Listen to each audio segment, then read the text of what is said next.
et messieurs, bonjour. Bienvenue dans votre magazine hebdomadaire dont voici le sommaire en images.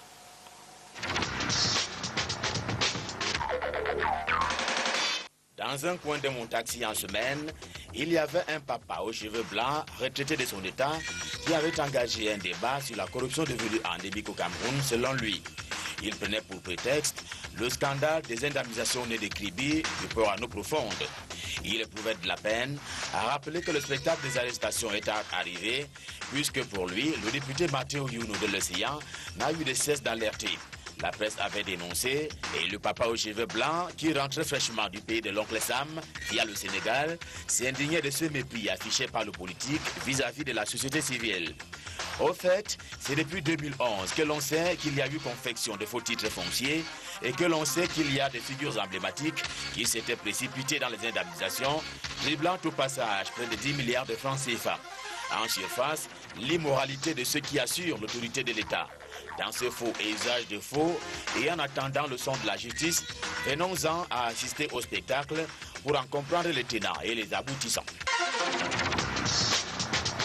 Les deux chambres du Parlement camerounais sont réunies en session ordinaire depuis le 2 juin dernier, soit un peu plus tôt que d'habitude.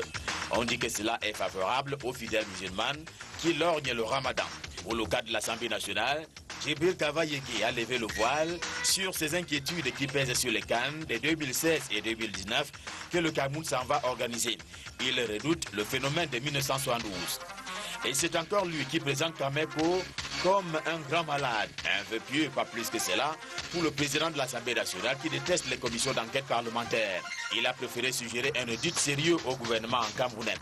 Au chapitre des enjeux, l'on est reparti pour le politiquement correct, bien que la session se tienne au lendemain de la conférence économique internationale que Yaoundé vient d'abriter, laquelle avait révélé d'ailleurs des insuffisances de nos réformes économiques. Au contraire, Cameroun Tribune est de nouveau assailli par les motions de soutien. Comme pour dire que tous les regards sont uniquement tournés vers étudier, c'est lui qui dira si l'on doit ratifier le texte de la COP 21, si les questions orales doivent courir, si le Parlement des enfants doit se tenir, si même on doit modifier la Constitution pour y planter le poste de vice-président de la République. Cette émission est un rendez-vous hebdomadaire. Elle est diffusée en direct et simultanément sur Canal 2 International, sur la radio Sud FM et sur la toile à l'adresse internet www.canal2international.net. Canal Presse, voici une émission qui donne un sens à l'actualité. Bon appétit à tous.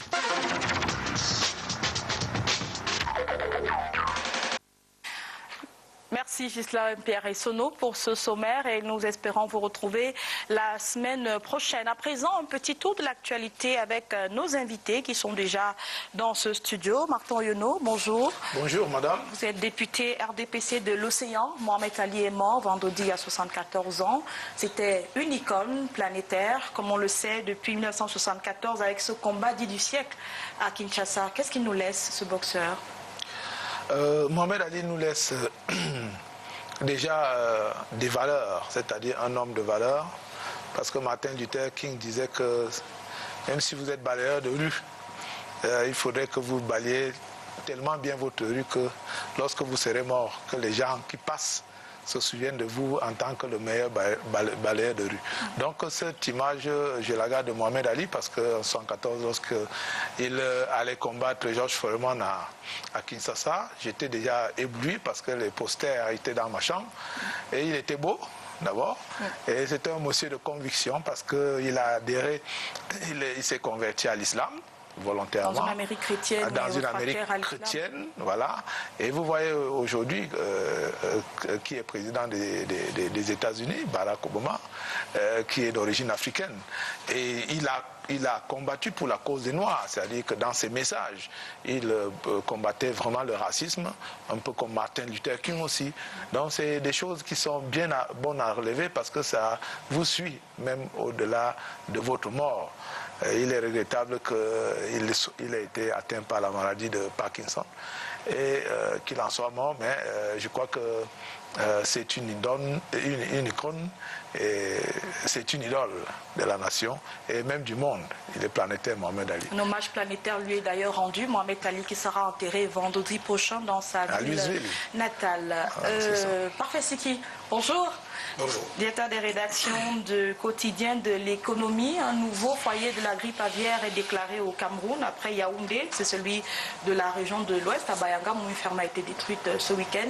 Les pertes pour la filière avicole, elles sont grandes, n'est-ce pas? Elles étaient déjà grandes après le cas de Vogbeti. Donc ça va être pire encore avec ce qu'on vit dans la région de l'Ouest. Vous savez que là, on est quasiment au cœur, à l'épicentre même de la production avicole de notre pays. Donc le cœur du réacteur est touché.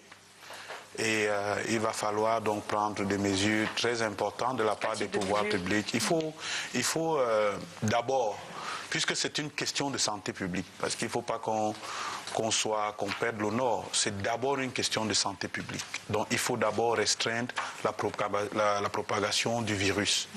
Il faut la restreindre. Et quand on aura résolu cette question de santé publique, il faut qu'on se penche sur la question de la suivi de la filière, parce que la filière va être énormément affectée. Vous connaissez tous l'engagement de M. Kombena Ndjonga auprès du monde paysan, notamment de cette filière avicole pour laquelle il a beaucoup œuvré. Vous l'avez entendu dire que les pertes pourraient s'estimer, on n'avait pas encore déclaré le cas de l'Ouest, entre 3 et 4 milliards de francs CFA. Et donc si on ajoute l'Ouest qui est un peu vraiment l'épicentre de cette production, de cette filière, ça va peut-être le double, voire un peu plus. Donc les pouvoirs publics doivent pouvoir prendre des mesures qu'il faut en termes d'accompagnement, d'appui, pour que les différents agriculteurs qui sont touchés puissent se relever, puissent redémarrer. Parce qu'on est là dans une filière qui avait réussi d'abord à se relever de la première crise 2006, de 2006, oui, qui avait reconstruit, qui s'était reconstruite et qui avait réussi à bloquer autant qu'elle peut les importations des poulets congelés, qui avait réussi à alimenter, à approvisionner les marchés. Et au moment où cette nouvelle crise arrive, le poulet avait même commencé à baisser, les prix avaient commencé à baisser. Le poulet était devenu vraiment un produit démocratique qu'on pouvait avoir dans toutes les maisons.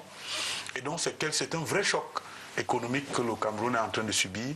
Et pour cela, il faut vraiment un accompagnement de cette filière, parce que c'est une filière porteuse de croissance. J'espère que les pouvoirs publics vont vous entendre. Yannick Yemga, merci d'être venu également. Vous êtes journaliste Jodex politique du quotidien Mutation. Les Lions indomptables de football sont qualifiés pour la CAN Gabon 2017. Le minimum a été fait donc face à la Mauritanie cette semaine.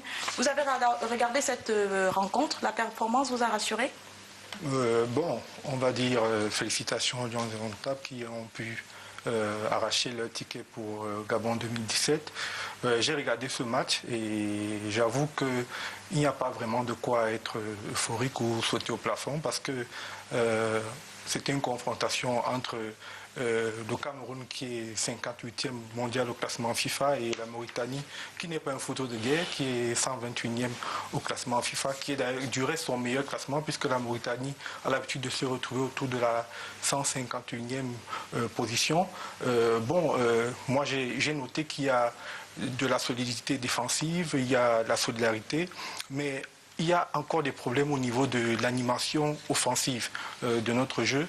Et je pense que après le match contre la France, où j'ai suivi des compatriotes avoir vraiment des propos dithyrambiques, très élogieux envers notre équipe, parce qu'on a perdu 2 contre 3, mais je signale qu'on a fait une performance, j'ai envie de dire, honorable. Mais on a pris 3 buts, on aurait pu en prendre davantage, par exemple on aurait pu en prendre 6, n'eût été l'extraordinaire performance du gardien Odinga. Et cela devrait nous... Cela devrait nous amener à lancer véritablement le chantier de reconstruction, j'allais dire même de refondation de cette équipe. Et cela passe à une articulation claire de la vision justement de refondation de cette équipe. Je veux parler de la... je vais dire au niveau de la base, c'est-à-dire qu'avec ces écoles de formation, je rappelle que la génération dorée qu'on a eue, qui a gagné successivement la CAN 2000 et 2002, était justement issue de nos centres de formation. Il faut régler le problème de la gouvernance ou bien du management dans le football. Il ne faut plus que nos préparations soient à la veille de grandes compétitions ou de compétitions majeures soient bâclés. Il faut que les problèmes de primes soient réglés. Et il faut régler le problème du financement du football. Il ne suffit pas de décréter que le championnat national est professionnel et le baptiser Ligue professionnelle de football pour en faire un championnat véritablement professionnel. Il faut trouver une solution pérenne pour le financement de ce football-là. Et je pense que la construction des stades est une bonne chose. Moi, je pense qu'au-delà de cette victoire, il faut être patient parce que le problème, c'est l'immédiateté. Tout de suite, vous entendez des gens qui vous disent que bon, il faut qu'on aille au Gabon pour gagner. Non, mais je pense qu'il faut être patient, construire une équipe patiemment et pourquoi pas espérer remporter la CAN que vous allez organiser. C'est aussi ça le football au Cameroun surtout. Merci monsieur d'être venu. Nous allons accueillir Njoya Moussa dans quelques minutes. Le temps pour nous de compléter notre tour de l'actualité de la semaine avec la revue de presse de Canal Presse que signe cette semaine Alain Ebel Olinga.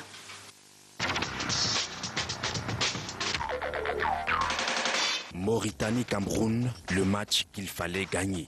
Les poulains de Hugo Brousse, en remportant 1-0 contre le pays hôte de cette confrontation décisive, ont obtenu le ticket qualificatif à la Coupe des Nations du Gabon 2017. Si les Lions indomptables ont assuré l'essentiel, le Parlement quant à lui ne semble pas être rassuré sur le niveau de préparation des infrastructures devant abriter la CAN de novembre 2016. Cameroun Tribune indique qu'en ouvrant les travaux de la session de juin, les présidents de l'Assemblée nationale et du Sénat ont appelé tous les acteurs impliqués à faire preuve d'engagement, d'intégrité et de probité. The Guardian Post, quant à lui, pense que cette session parlementaire devrait trouver des réponses à certaines questions urgentes. L'harmonisation des programmes universitaires, l'horrible état de la pénétrante de Bamenda sur la route de Mbouda et la réapparition de la grippe aviaire dans le Fundi, entre autres. La grippe aviaire qui a déjà fait perdre 4 milliards de francs CFA à la filière avicole, selon défi actuel. Les fermes, suite à la psychose, sont menacées de fermeture, ajoute l'hebdomadaire de François Bambou. Psychose également autour des statistiques des grandes maladies. Le journal Notre Santé révèle qu'il est difficile de vérifier sur le terrain les chiffres du ministère de la Santé publique sur les grandes maladies. L'hebdomadaire de Irène Sidoni Djamboum pense à la thèse des grosses enveloppes pour rien dans les projets, car plus les statistiques effrayent, plus elles produisent des effets et plus les financements sont costauds. Aussi costaud, le remboursement de la dette en 2017, qui d'après le quotidien de l'économie pourra constituer l'un des plus grands postes de dépenses de la loi des finances du prochain exercice. Révélation faite par Paul Elunche, le ministre délégué auprès du ministre des Finances, lors du séminaire de lancement de la préparation du budget de l'État 2017. Le quotidien de l'économie s'intéresse également au marché financier, lequel, selon les experts et autres chefs d'entreprise, est presque inopérant au Cameroun. Constat quelque peu mitigé, puisque le financier d'Afrique annonce que la Sonara vient d'effectuer un placement de 69 milliards d'obligations à la bourse de Douala. Une autre main tendue du gouvernement au secteur privé est la concertation ouverte par l'université du JICAM et les journées de l'entreprise avec pour défi commun redresser la courbe de l'économie camerounaise. Et le Cameroun qui vient d'être classé pays peu intègre d'après le rapport de Global Integrity 2016. Le journal de la valeur ajoutée précise qu'entre autres griefs soulevés par ce rapport, l'influence négative de l'exécutif sur le judiciaire, la déclaration des biens inappliqués, le difficile accès aux sources d'information. Le journal de Spark, lui, passe au scanner le Cameroun à l'ère du digital. L'étincelle de l'info constate qu'à côté de la volonté du gouvernement de passer en ligne son administration, il y a des freins tels que le manque de connexion Internet, l'absence des réseaux sociaux et les sites web non actualisés. Revue de presse hebdomadaire Stop et Fin. Bon dimanche.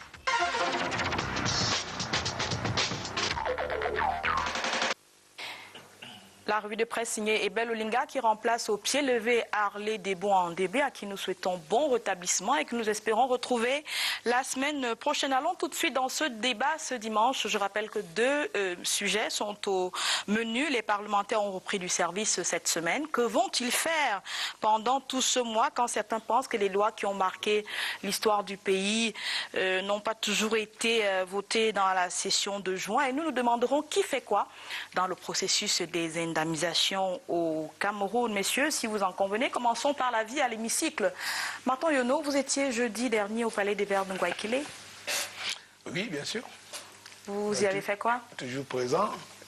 C'est un devoir constitutionnel. J'ai été élu et nous avons 3 sessions. Donc 2 sessions ordinaires, une session de plein droit.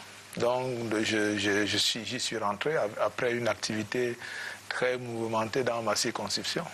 J'étais auprès des populations et surtout des militants qui étaient contents de la création des nouvelles sections d'arrondissement qui vont leur permettre, eux, ceux qui étaient dans les régions enclavées et qui souffraient d'aller rejoindre leur chef-lieu, qui ne sont pas reliés forcément, de pouvoir rester chez eux et d'attendre le parti sur place. Donc j'ai essayé d'appuyer ces organisations selon ce que la loi demande que je fasse en tant que député. Et je crois que ça fait un large écho, comme d'habitude. Yannick Yemka, c'était un hémicycle visiblement clairsemé jeudi dernier. Oui, j'ai dénombré une trentaine d'absences, 33 pour être plus précis. Bon, ça dénote quand même j'ai envie de dire, de la désinvolture qui s'est installée parmi certains de nos parlementaires. Moi, j'assiste assez régulièrement à ces premières séances-là. Et il y a beaucoup de procurations. C'est devenu pratiquement une formalité. Bon, mais je pense qu'on aura l'occasion de parler du rôle du Parlement dans cette émission. Ça montre aussi que les parlementaires, du moins certains, pas tous heureusement, ne prennent pas très au sérieux les prérogatives que leur confère la Constitution. Pierre Moussa, la session a été convoquée un peu plus tôt cette année comparativement aux années antérieures. Est-ce qu'il faut voir en ça une explication précise, comme la nouvelle expression qui pense qu'on a dû arrimer ça au calendrier du Ramadan pour permettre aux parlementaires musulmans de pouvoir observer le mois du jeûne du Ramadan tranquillement? Non, puisque le Ramadan commence, c'est peut-être à Dieu demain ou au pire des cas mardi.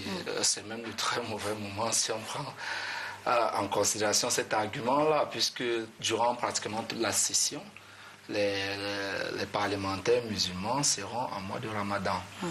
Je me dis juste que c'est des coïncidences de calendrier politique. Et les uns et les autres tenant compte de différents aléas peut-être internes à leur parti politique. Vous avez les nouvelles délégations départementales qui vont être installées, etc.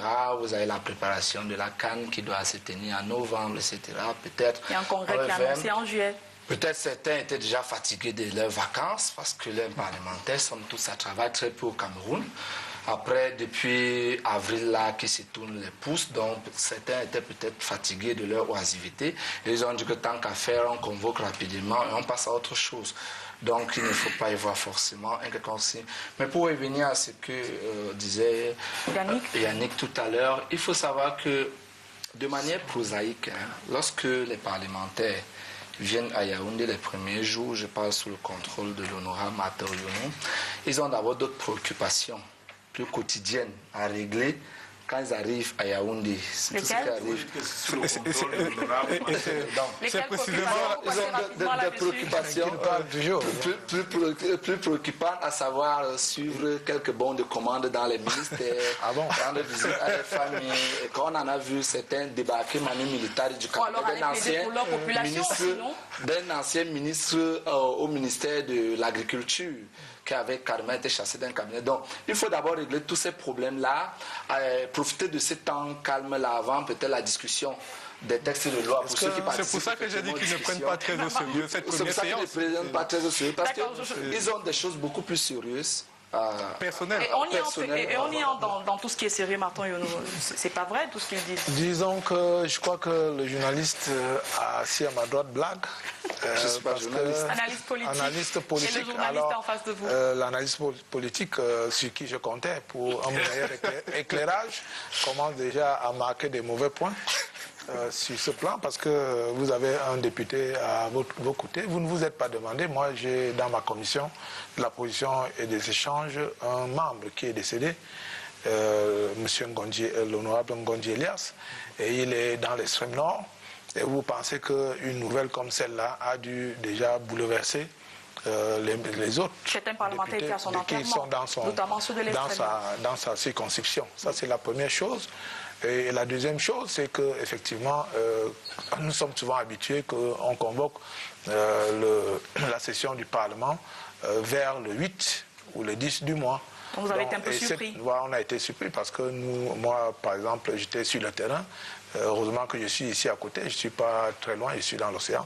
Et j'ai pu être là. Donc il y a un autre volet, c'est que en intercession, je voudrais interpeller personnellement.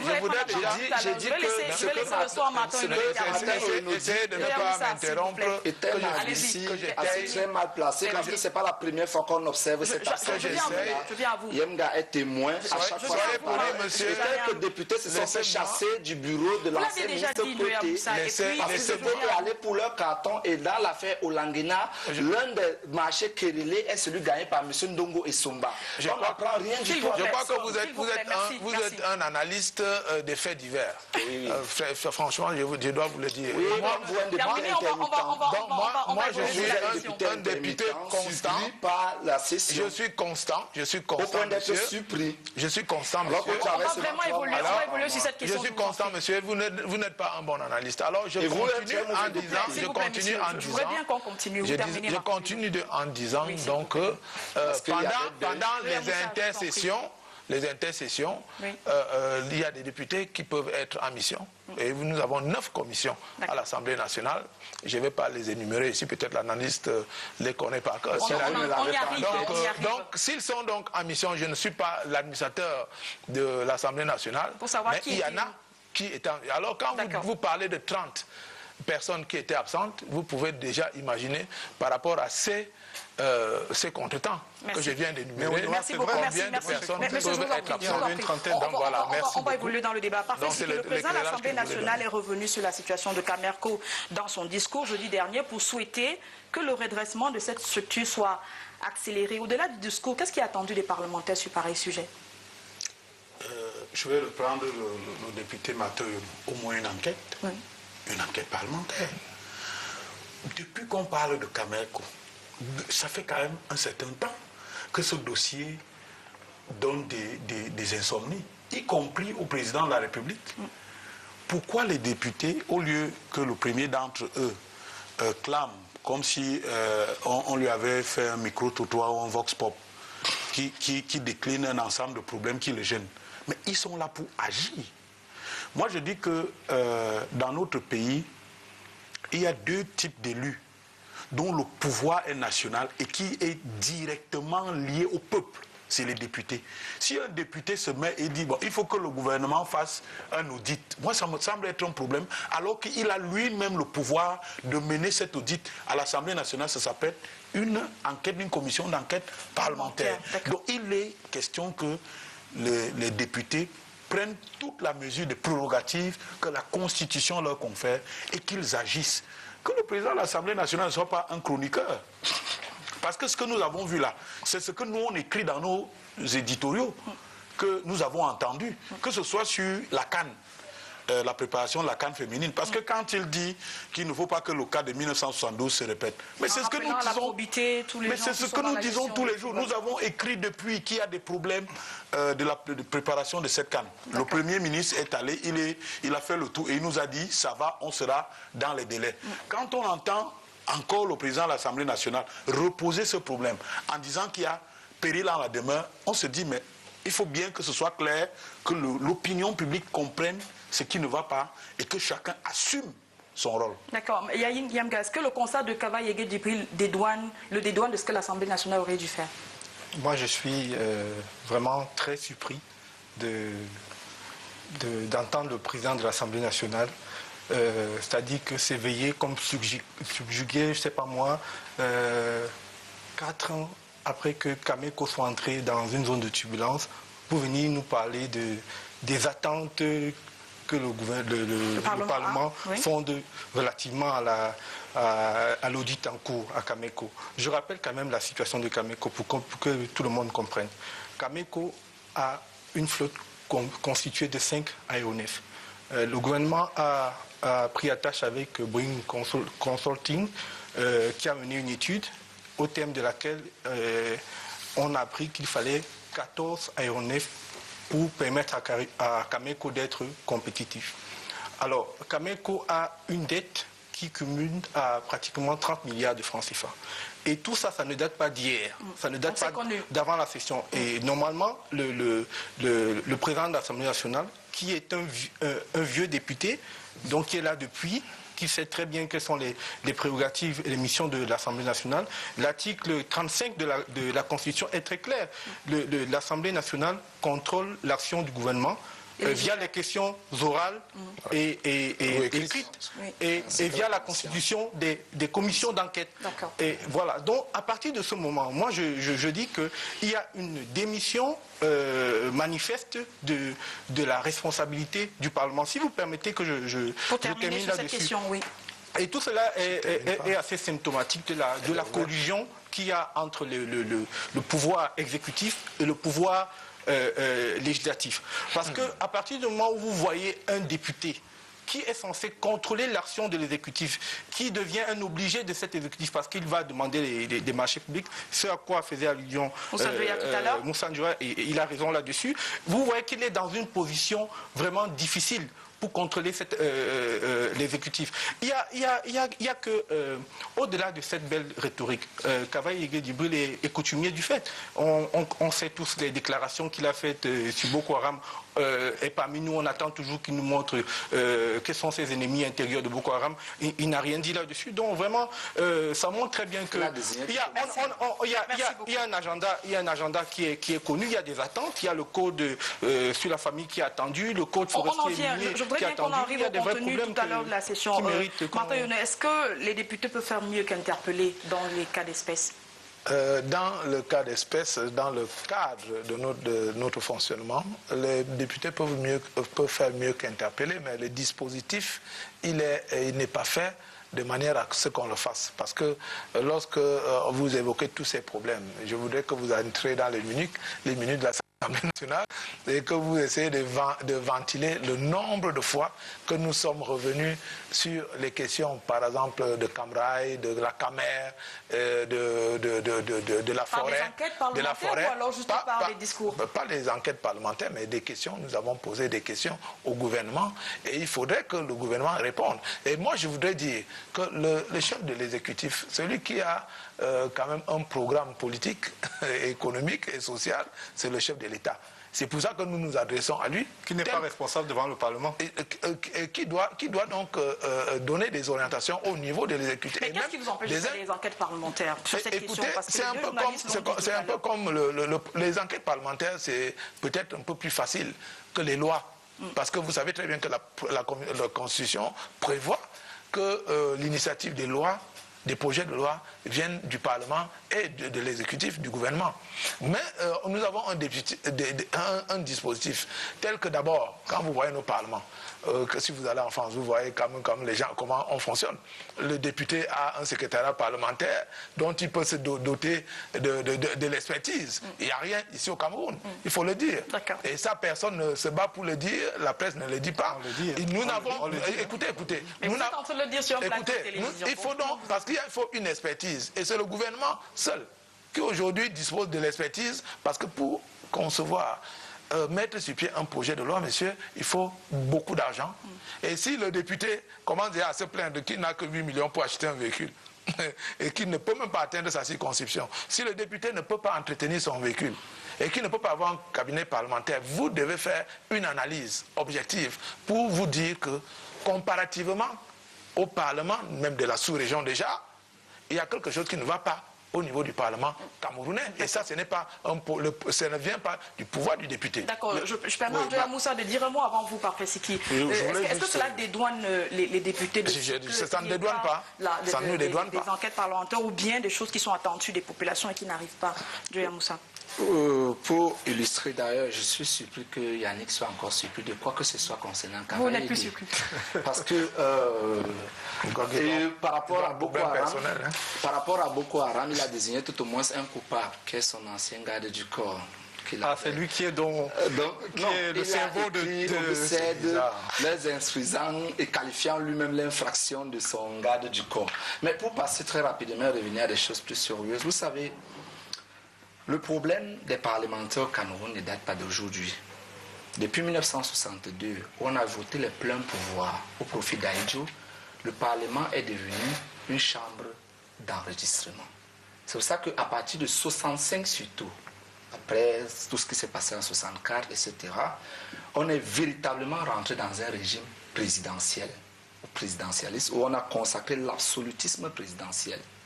Lorsque M. Martin Oyono parle de l'asymétrie qu'il y a... L'honorable Martin Oyono.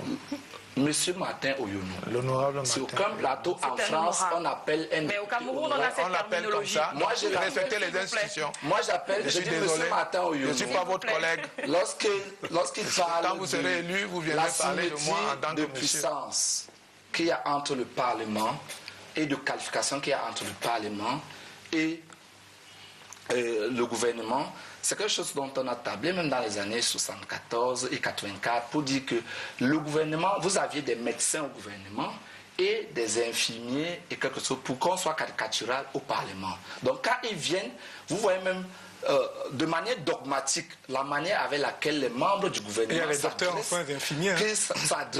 aux membres du Parlement. C'est avec parfois même de la descendance. Oui. Vous n'avez pas les réponses aux questions orales, comment certains ministres balaient avec beaucoup de condescendance. Je reviens là sur la réponse d'un ministre des Transports qui a répondu à un député du SDF concernant et les avions chinois et certaines situations concernant la Cameco.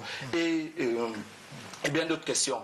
Mais les parlementaires eux-mêmes, il y a une petite anecdote concernant le code de nationalité, où 126 parlementaires se sont réunis pour faire une pétition adressée au président de la République pour modifier, au lieu de faire une proposition de loi, pour modifier le code de nationalité, alors qu'à 126 peuvent même modifier, prendre l'initiative de modification de la Constitution et dire que même le chef de l'État ne peut plus se représenter à la prochaine élection. Donc il y a une démission totale des députés qui ne sont là que pour revendiquer les titres Est-ce qu'on l'a sur le terrain, s'il vous plaît, on a adopté ce projet de modification du code de la nationalité. Si ce n'est pas quelques partis d'opposition qui parfois s'essayent. Aucun parti d'opposition n'a proposé quoi que ce soit à l'Assemblée nationale en termes de modification. Vous voyez le vandalisme de l'Assemblée nationale.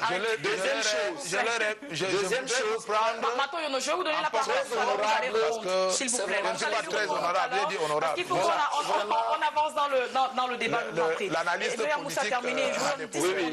D'accord, 10 secondes. Que ce soit les propositions de loi, que ce soit à l'exception du cas notable de Mouchipou Sédou, la commission d'enquête parlementaire, vous ne voyez pas l'initiative de loi, comme on l'a dit, pour le code de nationalité, il préfère aller s'agenouiller devant l'exécutif et faire des salamalais au lieu de prendre l'initiative. Et troisième chose, parce qu'au-delà des questions orales et des commissions parlementaires, avec le budget programme, les députés avaient en principe davantage de marge de manœuvre en procédant à un contrôle quotidien. C'est-à-dire peuvent aller vers un ministre, lui demander qu'en tant que député de la nation, au lieu de demander 8 millions pour les voitures, qu'est-ce que vous faites exactement? Ils ne le font pas. Le seul moment où ils sont unanimes, c'est lorsqu'ils doivent se mettre ensemble pour demander plus d'argent pour leur voiture, plus d'indemnités dans un période de 36 000 francs. Vous vouliez parler de cet agenda des députés. Est-ce qu'on peut savoir déjà sur quoi les députés vont travailler au mois de juin? Est-ce que c'est possible? Non. Pourquoi? Non, à vrai dire, on ne peut pas savoir. Et c'est en violation de la loi. Je crois qu'ils vont se prononcer sur le texte sur la COP 21, probablement. Oui. Ils vont se prononcer, ils vont peut-être le ratifier.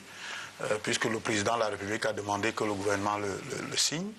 Donc il y a un souci, on doit avoir une clarté, mais c'est un peu à l'image du pays. On n'a pas de lisibilité sur le calendrier politique du pays. Donc il serait difficile que subitement il y ait une lisibilité sur le travail des parlementaires, sur les projets de loi ou d'ailleurs les propositions de loi qui vont intervenir dans cette session. On ne peut pas savoir. Mais je dois dire que pour moi, l'Assemblée nationale, dans le dispositif institutionnel de notre pays, que vous croisez avec notre volonté de démocratie, l'Assemblée nationale me semble être l'institution qui a, pour le moment, le mieux incarné notre démocratie.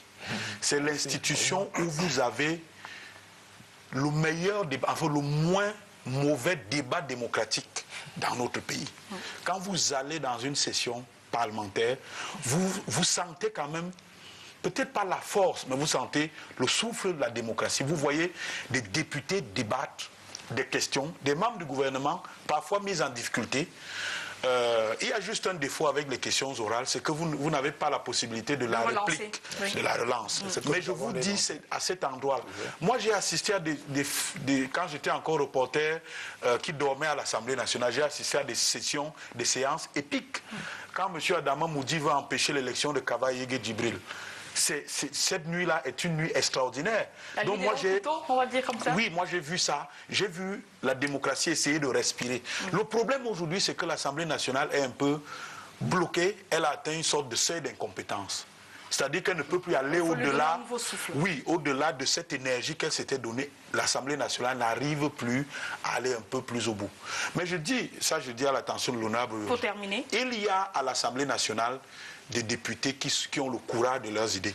Il en fait partie, il y en a d'autres qui prennent parfois des positions que l'on qualifie d'iconoclastes, des positions indisciplinées, etc. Ces gens-là ont le devoir de continuer à s'exprimer, de continuer à engranger des marges de manœuvre pour pouvoir infléchir un certain nombre de choses. Moi, je dis que dans une majorité, vous pouvez avoir des gens qui s'expriment. On le voit dans un pays comme la France. Il y a une majorité, on les appelle les frondeurs. Ils sont un groupe de députés dans la majorité et ils pèsent dans le débat politique français. Je dis qu'à l'Assemblée nationale, au sein du groupe RDPC, il y a des députés qui ont une autre façon de voir, qui doivent peser sur le cours des choses. D'accord.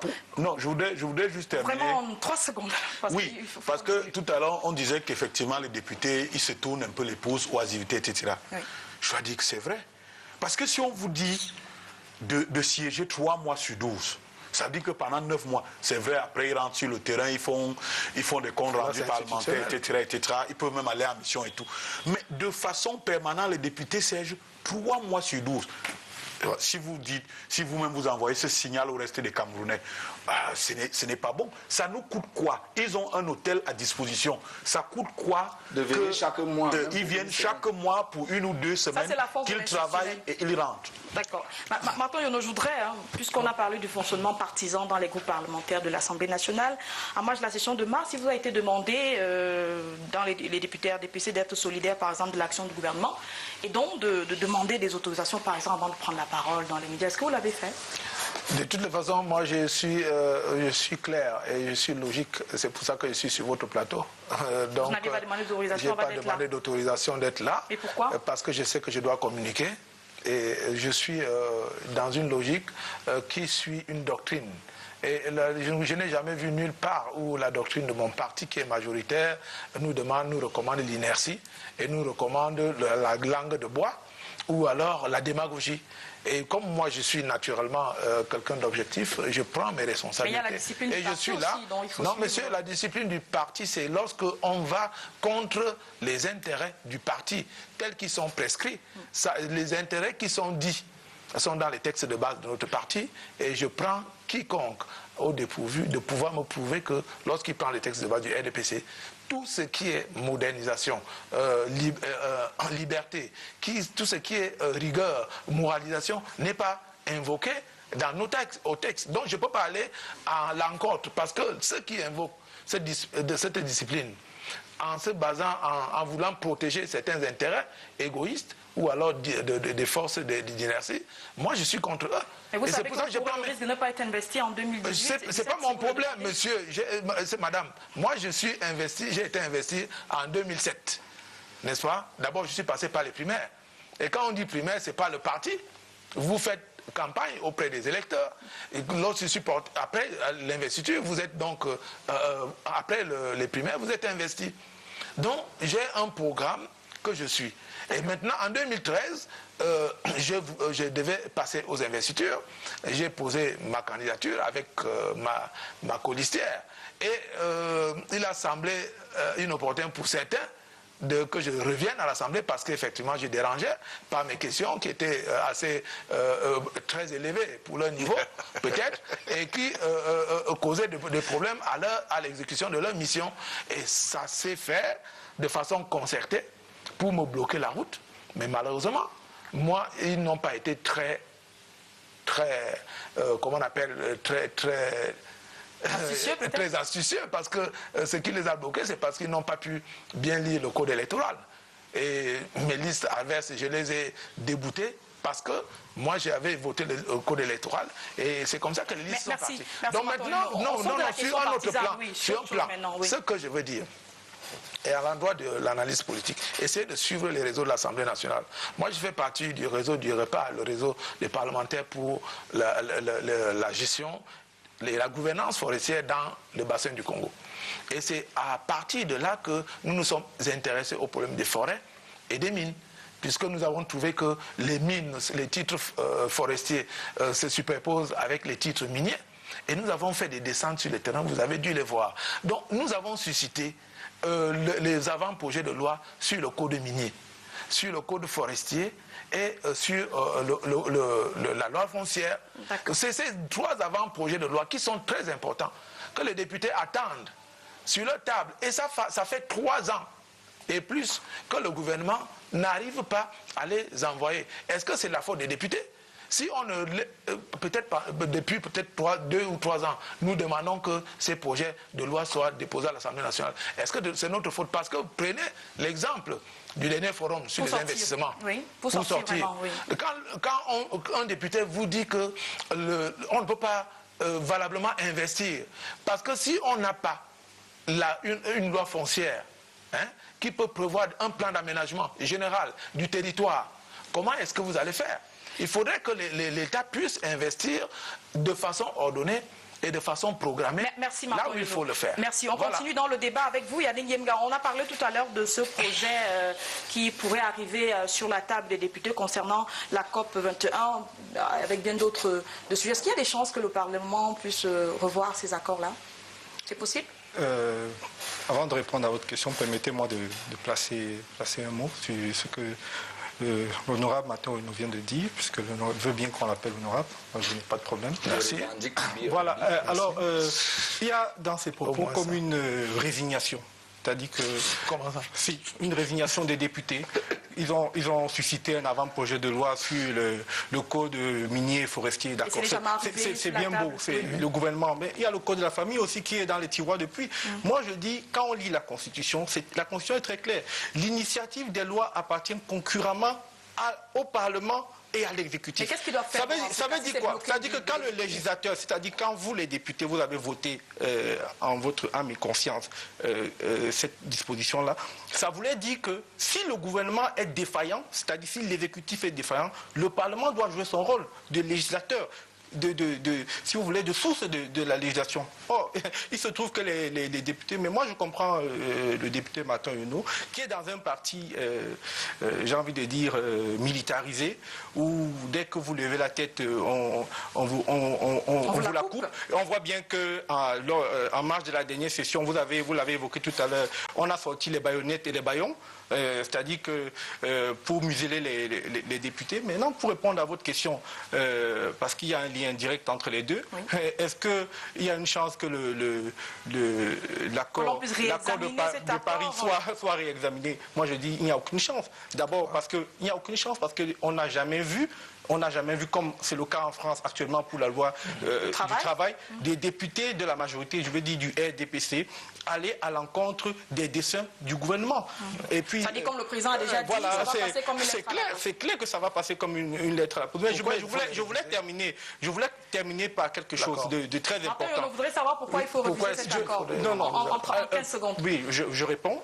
D'abord, cet accord n'est pas mauvais pour le Cameroun. Donc je ne vois pas de raison de revenir là-dessus. Mais quand bien même il aurait été mauvais, je pense que M. Martin est suffisamment honnête pour le reconnaître. Je vois mal les députés RDPC aller à l'encontre d'un ordre du président de la République. Merci. Je voulais terminer sur quelque chose, Madame Yemelon. Vous voyez bien que dans la Constitution, on dit bien que l'ordre du jour de l'Assemblée nationale est fixé par la conférence des présidents. Mais quand vous voyez la constitution de cette conférence des présidents, vous avez, il y a les présidents des groupes parlementaires, les présidents des commissions, vous avez les membres du bureau de l'Assemblée nationale et vous avez un membre du gouvernement qui assiste. Et on vous dit également que cet ordre du jour comporte en priorité les projets de loi déposés sur la table des députés et selon l'ordre fixé par le gouvernement. Ça veut tout dire. Ça veut dire que... Si le gouvernement ne dépose pas...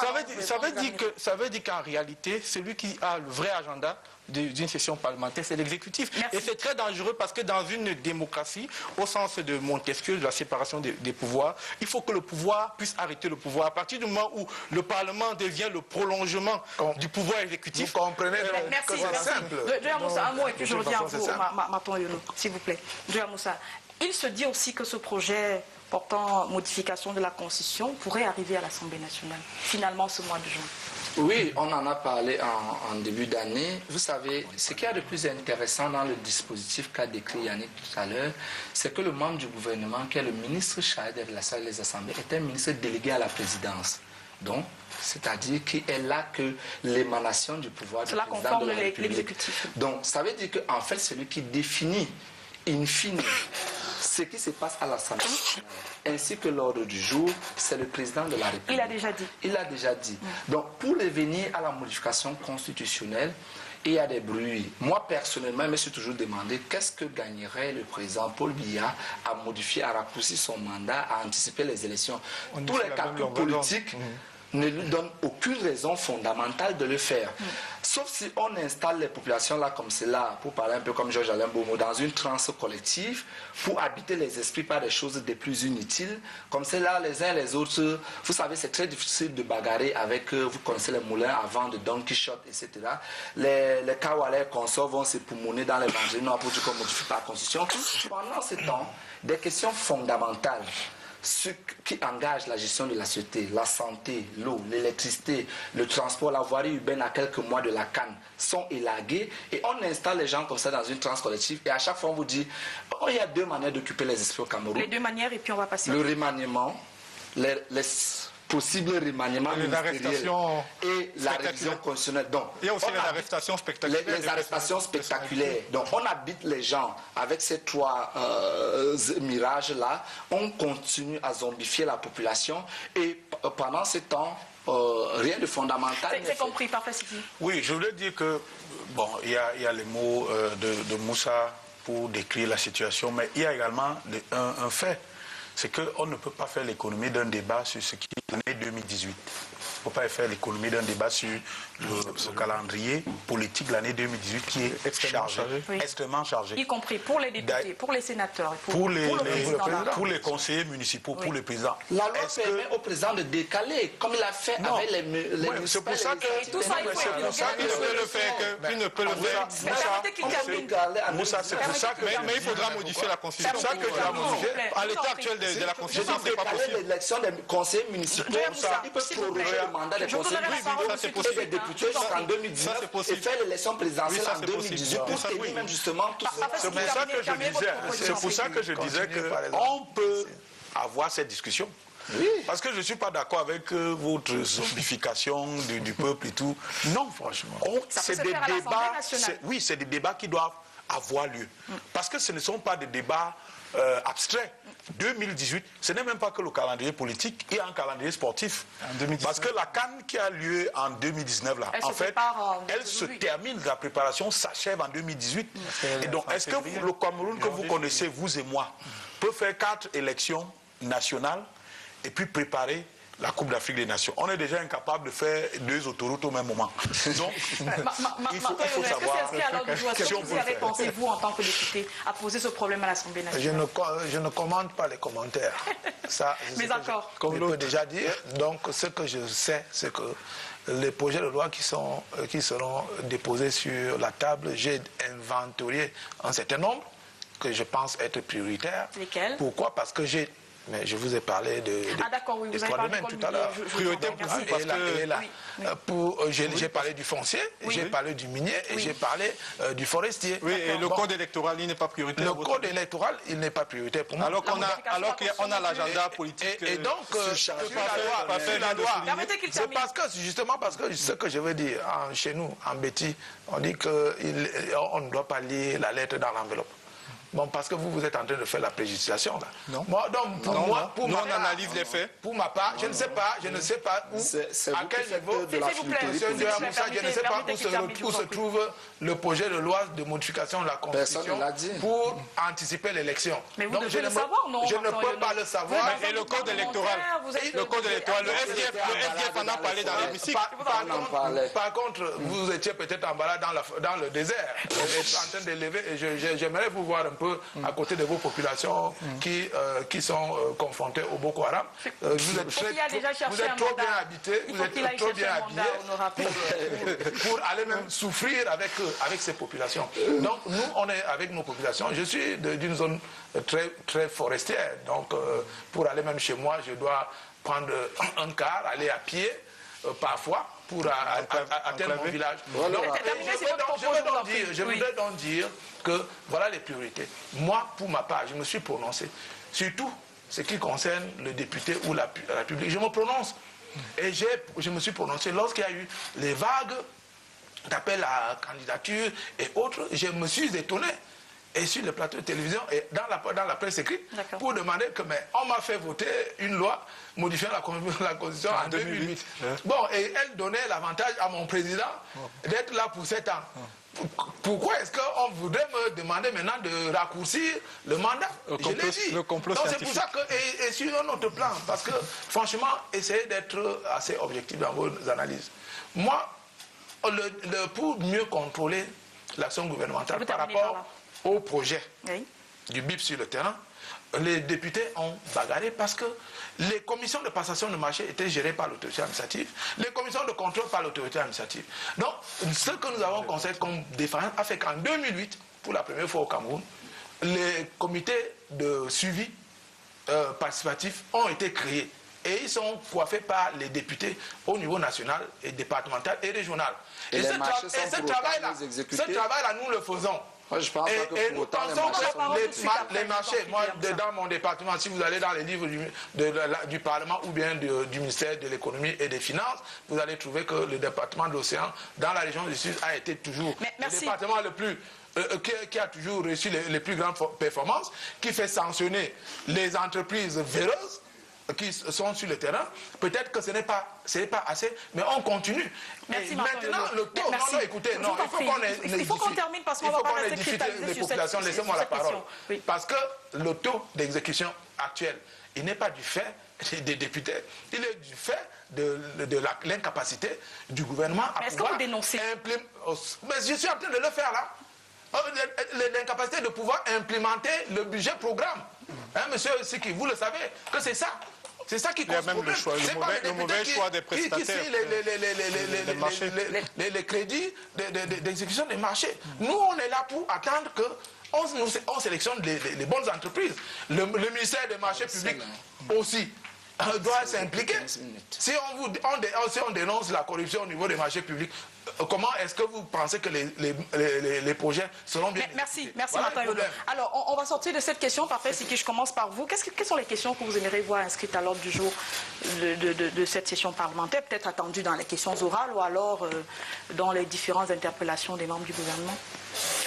Alors, il y a beaucoup de sujets. Je suis d'ailleurs embarrassé, je ne sais pas par lequel commencer. Mais moi j'introduirais la modification de la Constitution. Pourquoi? Pour clarifier les choses. Pour qu'il y ait une lisibilité dans notre pays, j'introduirais ce projet de loi. Mais là, on est vraiment en train de faire de la politique fiction, etc. Donc ça n'arrivera pas. Peut-être que si ça arrive, ce n'est même pas dans l'esprit et dans le texte que souhaitent la plupart des gens qui discutent. On est l'un des rares pays au monde aujourd'hui où le mandat présidentiel a encore de 7 ans. On est l'un des rares pays au monde aujourd'hui où le mandat présidentiel est illimité. On a un certain nombre de choses qu'on peut modifier dans la Constitution. D'ailleurs, il faut même peut-être la mettre entièrement, l'appliquer entièrement. on a des dispositions qui sont dans la Constitution qui n'ont jamais vu le jour. Où est le Conseil constitutionnel? Et ça fait partie des modifications. Oui, où est l'article 66 de la Constitution? Où est la Haute Cour de justice? Où est la Haute Cour de justice? Donc, où sont les conseillers régionaux? Donc on a un ensemble de choses. Mais le chantier est vaste. C'est comme si... Enfin, ce n'est pas comme si il n'y avait rien à faire. Quand on dit que les députés sont oisifs, ce n'est pas comme s'il n'y avait rien à faire. Il y a beaucoup à faire. Mais malheureusement, comme on n'occupe pas assez les députés, comme ils ne s'occupent pas assez parfois,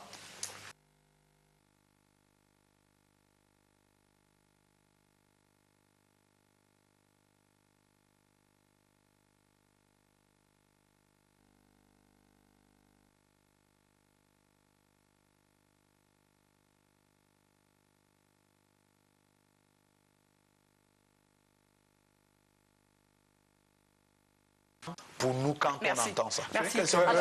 Moussa, je vais terminer par vous, Martin et par vous. Mais je suis d'accord.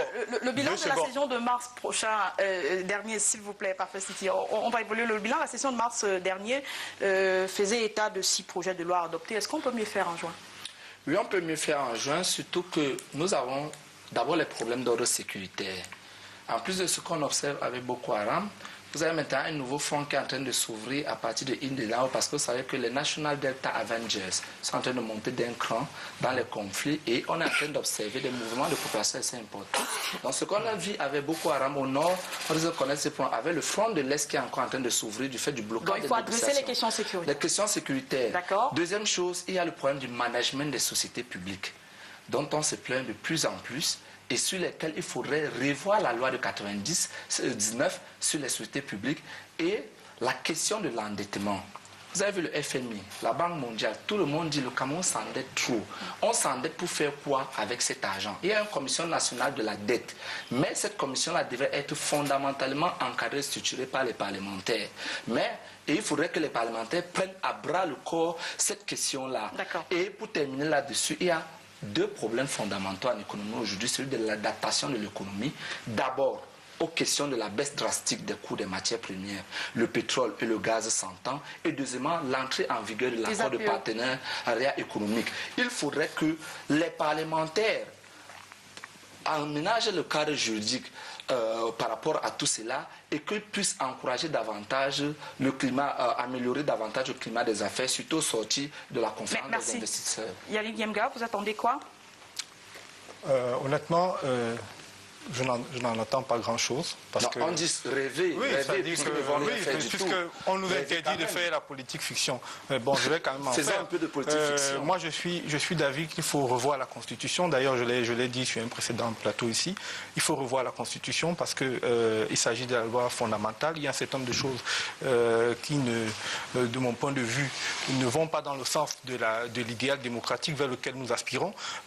Si je prends par exemple les pouvoirs législatif. Je vous ai décrit le mécanisme de contrôle de l'action du gouvernement par les députés. Moi, je crois qu'il y a un problème. À partir du moment où l'agenda est même fixé par l'exécutif, je crois qu'il faut donner véritablement les moyens, parce qu'à la décharge de Nora Martin-Oyono, les députés n'ont pas les moyens de contrôler vraiment l'action du gouvernement comme ça se fait sous d'autres cieux. Il y a le code électoral. C'est très important parce qu'il faut qu'on nous évite le syndrome ivoirien et les crises post-électorales. Il y a des dispositions dans ce code électoral qui méritent d'être revues. Il faut un débat là-dessus à l'Assemblée nationale. Il faut un consensus sur cette question qui est très importante. Il y a le code minier et forestier. Oui, voilà. Non, ça je ne l'ai pas encore dit. C'est très important parce que on aspire à être un pays émergent.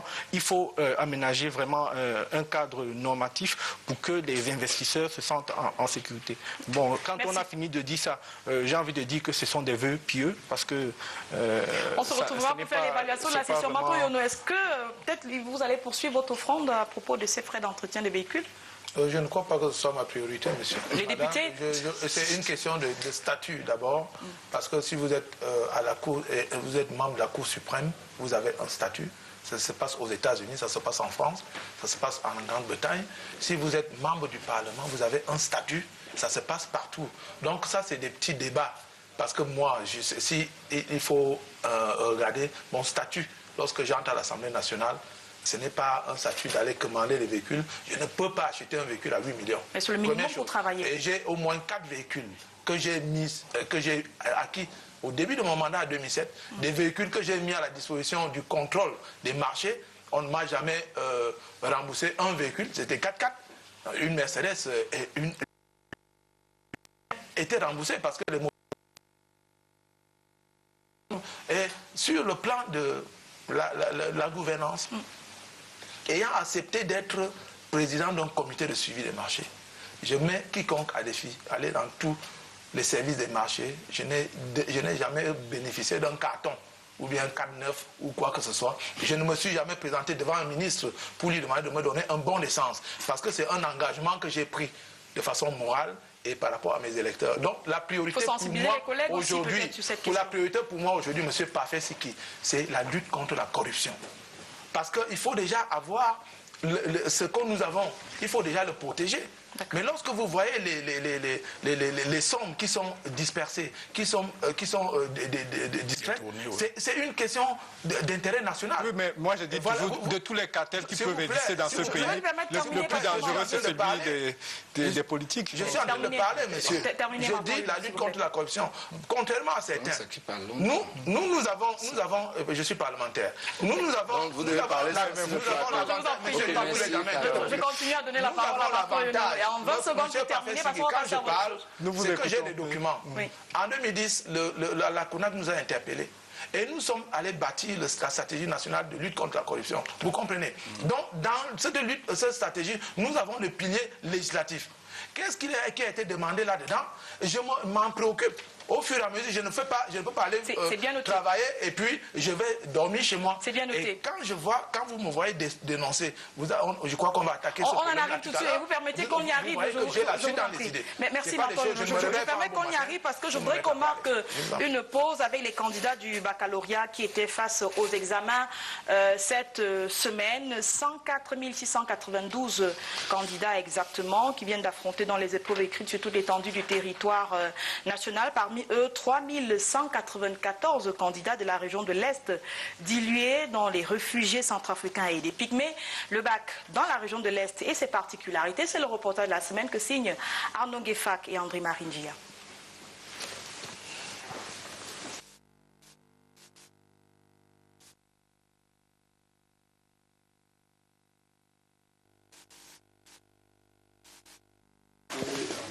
Nous ne pourrons pas regarder ce reportage de la semaine. La réalisation nous fait savoir qu'il y a un problème de son. Nous espérons y revenir dès que ce sera prêt. De l'autre côté, monsieur, restons dans l'activité parlementaire si vous le voulez bien. L'intercession cette fois. Martin Yono, vous étiez à la rencontre des populations qui vous ont élu et il semble qu'elles sont préoccupées par les questions des indemnisations. Qu'en est-il exactement? Oui, je vous remercie de me poser cette question. Le problème des indemnisations est un problème qui doit être réglé si les gens respectaient la loi. Pourquoi? Parce que il y a quand même un décret du président de la République portant une déclaration d'utilité publique lorsqu'il y a un projet et les modalités d'indemnisation qui sont prises par un arrêté du ministère des Domaines compétent pour constater les commissions sur le terrain d'évaluation. Et les biens qui sont à évaluer, c'est soit les terrains qui sont titrés, soit les constructions que l'on a faites, soit les tombes, soit alors des plantes, c'est-à-dire des plantations. Alors, tout est clair au niveau des textes. Maintenant, nous devons regarder le cas de Kribi. Se situe dans le cadre d'un projet qui doit être réalisé. Et ce projet-là, le gouvernement prend un arrêté qui crée donc un comité qui doit encadrer l'exécution de ce projet. Et on donne des compétences, parce que j'ai des textes ici, on donne des compétences à ce comité qui est un comité transversal parce qu'il abrite plusieurs sectoriels. Et dans ce comité, il y a un organe de décision et un organe d'exécution. L'organe d'exécution, c'est le comité d'unité opérationnelle, à la tête de laquelle on a placé un directeur d'unité. Donc c'est l'outil technique qui aident donc tout le comité à pouvoir travailler. Maintenant, les autres sectoriels interviennent sur certains plans où elles sont interpellées par le comité.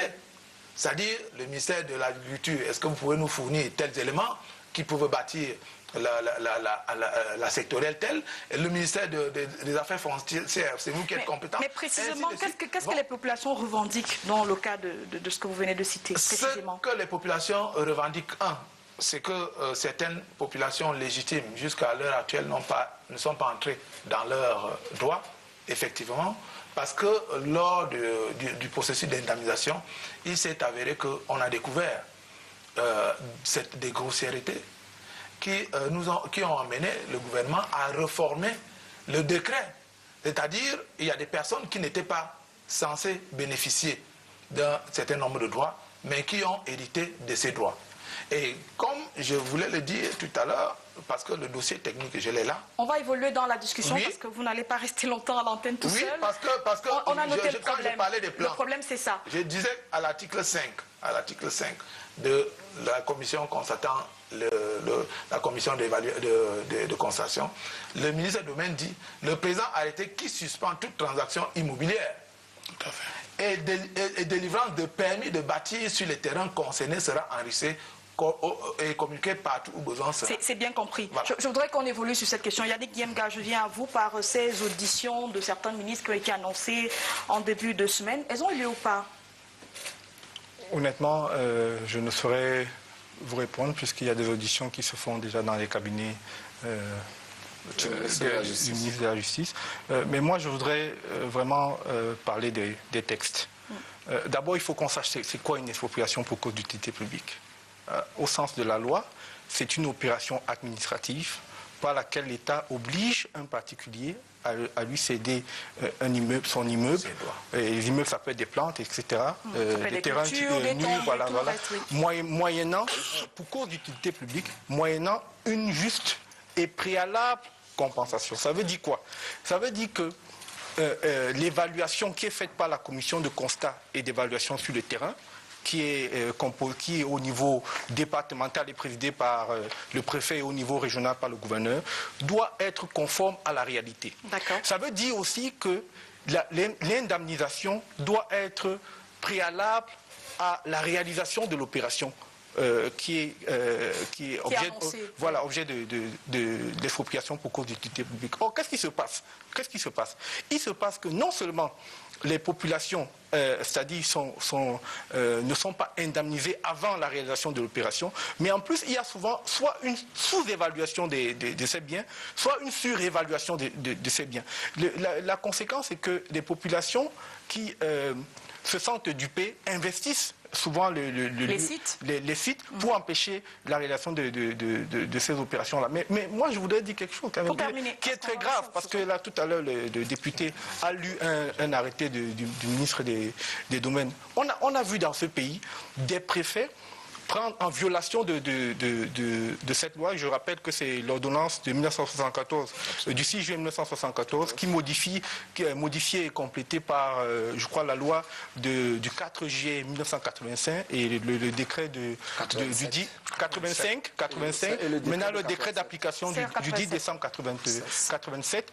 Et donc, je crois les articles 2 et 3 de ces textes-là disent très clairement que l'autorité compétente pour prendre le décret d'expropriation pour cause d'utilité publique, c'est le ministre des Domaines. Or, vous avez vu des préfets, il y a eu des préfets, je termine là-dessus, il y a des préfets qui prennent des arrêtés, je termine pour qu'on comprenne bien, il y a des préfets qui prennent des arrêtés en la matière, qui sont illégaux, et vous voyez donc que les populations sont dépossédées de leurs biens, et par la suite, ces biens-là sont acquis par des pontes du régime qui savent très bien que ces biens vont acquérir une valeur ultérieure. Je reviens à vous tout à l'heure. Alors parfait, je parlais des auditions qui ont été annoncées cette semaine sur la conséquence de plusieurs projets qui sont bloqués. On a parlé de la route des Akribi, le barrage de la Mapé, la construction d'une agence de BEAC à Ebolova. Ça s'est passé, vous avez suivi l'actualité cette semaine, des ministres ont été auditionnés. Qu'est-ce qui s'est passé? Je voudrais d'abord dire que parfois on fait mousser un ensemble de choses pour rien. Il peut arriver qu'un ministre, que la justice demande à écouter un ministre. il peut arriver. Cela ne veut nullement dire que ce ministre-là est soupçonné de quoi que ce soit. Parfois, la justice veut comprendre.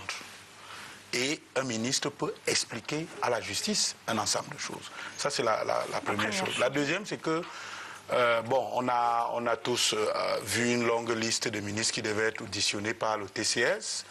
Et au moment où je parle là, rien ne m'indique que ces ministres aient été effectivement auditionnés. On a même un cas bien précis. Voilà, on a même un cas bien précis. Vous en connaissez 2 qui ont été auditionnés? Non, je le sais, c'est tout.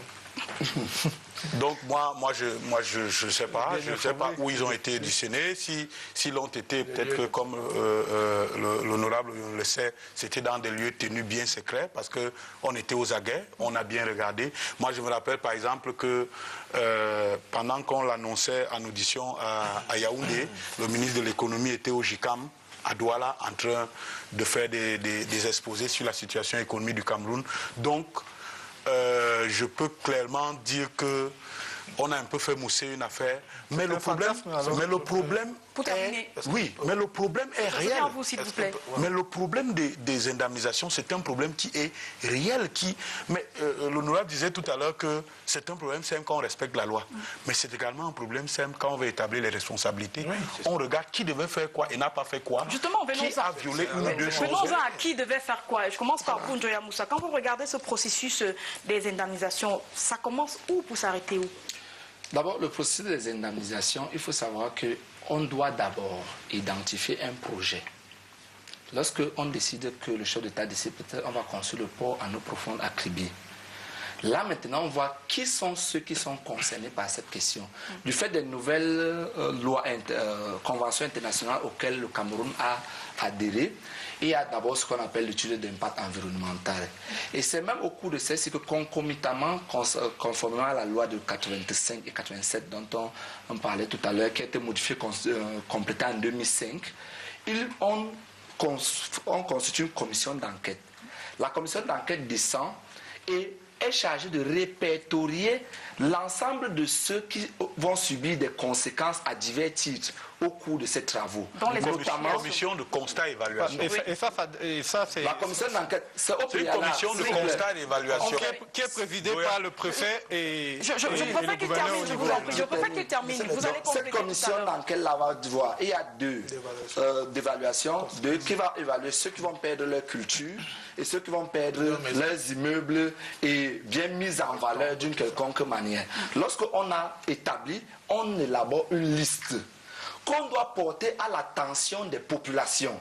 Donc on affiche peut-être à la chefferie, on dit voici le projet qui aura lieu. Dans le cas de pour nos profonds, monsieur Younou va perdre ses biens, monsieur Ndjoya, etc. Et après cela, il peut avoir des revendications. Dès qu'il y a une revendication maintenant, on va prendre l'arrêté d'expropriation. C'est là où le MINCAF prend l'arrêté d'expropriation et on dresse la liste des bénéficiaires. Ayant fixé des taux au préalable conformément à la circulaire de 2009 par exemple. D'accord, c'est j'ai compris. Non, s'il vous plaît, c'est très important, je termine. Ce qui se passe alors, c'est que dès qu'on a pris l'arrêté, quelqu'un ne peut plus immatriculer un autre terrain après et venir revendiquer. Ce qui s'est passé par exemple au cas de Kribi, on constate que 44,8% des titres fonciers l'ont été après 2009, après que l'arrêté soit sorti. Il y a des gens qui devaient en bénéficier. Et qui délivrent les titres fonciers. Et qui délivrent les titres fonciers. On en vient, monsieur. Donc pour terminer là-dessus. Oui, vraiment pour terminer, Martin, parce que je vais passer la parole à Martin Oueno tout de suite. Non, ce qui se pose là comme problème se trouve à 2 niveaux. Un, celui de la clarté de la loi. Quoi qu'on dise, la loi n'est pas claire. Elle est très claire. Elle donne beaucoup de marge de manœuvre à certaines personnes administratives. Notamment, s'il vous plaît, quand la loi vous dit le taux d'indemnisation est fixé au taux minimum, et on vous parle par ailleurs du prix d'achat et des éventuelles pertes et dépenses concédées par... Donc maintenant, cette phrase-là qui donne par exemple lieu à diverses surévaluations, par exemple, comme vous surévaluez ses dépenses, etc. Deuxième chose, s'il vous plaît, par rapport à ces commissions-là, la nature de la composition de ces commissions-là qui permet parfois que certaines personnes qui sont gênantes dans les commissions peuvent être remplacées à tout moment. Et on nomme des gens qui peuvent venir être plus conciliants. Ces marges de manœuvre-là administratives et même le caractère éparse des lois. On parlait tout à l'heure de la loi foncière. Il aurait été plus simple de prendre une loi foncière unique comme on l'a fait avec le code électoral. Vous avez une kyrielle de circulaires, d'arrêtés, de décrets et de lois qui fait en sorte que le pauvre villageois qui est en Fouman ou en Guelmedouka ne se retrouve pas, surtout quand il est en face d'un homme qui lui parle le long français. Merci. Votre expérience dans cette question, vous dégagez les responsabilités et vous trouvez que qui est fautif dans cette affaire? La première responsabilité, c'est que j'ai évoqué l'arrêté portant déclaration d'utilité publique, n'est-ce pas? Et vous avez vu qu'il délimitait le champ d'action. De compétences de la commission de constat et d'évaluation. Maintenant, ce qui est important là-dedans, c'est qu'on veut, dans les commissions qu'on constitue, c'est une participation inclusive. Pourquoi? Quand les chefs, voici la lettre des chefs traditionnels qui ont écrit en 2008 pour dire nous voulons 2 délégués. Parce que les chefs traditionnels de ce coin peuvent mieux édifier les gens lorsque vous allez inclure, comme M. Ndjoua Moussa le disait tout à l'heure, un nom qui ne connaissent pas. Il n'est pas du coin ou bien il n'a pas été de terrain voilà. ici. Oui. C'est d'ailleurs elles qui ont dénoncé. Voilà ce qu'on n'a pas fait. Oui. Deuxième chose, comme le disait M. Ndjoua Moussa, on va chercher des gens conciliants. Voilà encore une autre lettre le 8 mars, avant la publication du décret portant indemnisation, des chefs traditionnels toujours, vous voyez, le nombre de signataires, et qui se plaignent de ce qu'ils ne voient pas. Ils ne voient aujourd'hui ni les parlementaires, ni les autorités traditionnelles, encore moins les délégués accordés par la lettre du MINEPAD, suscités ne prennent pas au comité de pilotage. Alors, voilà les responsabilités. Alors, si les conséquences, donc, aboutissent à des mauvais actes, il faut qu'on sache qui est responsable. Pourquoi? Parce que vous n'avez pas les textes. Moi, j'ai les textes. Moi, j'ai les textes. Mais moi, j'en ai là. J'en ai là. Vous voulez que je vous les fasse lire? On a les textes physiques et les textes numériques. Voilà, il y en a qui ont marché avec le texte physique. Le texte physique, le voici, de 2010. Ce que vous allez constater, c'est que malgré les revendications des populations et des élus, vous constatez bien qu'on a bien le montant 23 milliards 648 millions et première catégorie, terrain immatriculé. Il est pris de qui ce texte, monsieur? C'est le Premier ministre avec le visa de la présidence de la République. Vous comprenez? Ça veut dire qu'il y a des gens qui ont poussé ce texte jusqu'à la présidence pour qu'il obtienne le visa. Comment ces personnes n'ont pas pu être aussi avertis pour se rendre compte qu'il y a des doutes? Voici donc, en respect de la déclaration d'utilité publique, voici les terrains qui peuvent être indemnisés à concurrence de 10 milliards 774 millions. Première chose.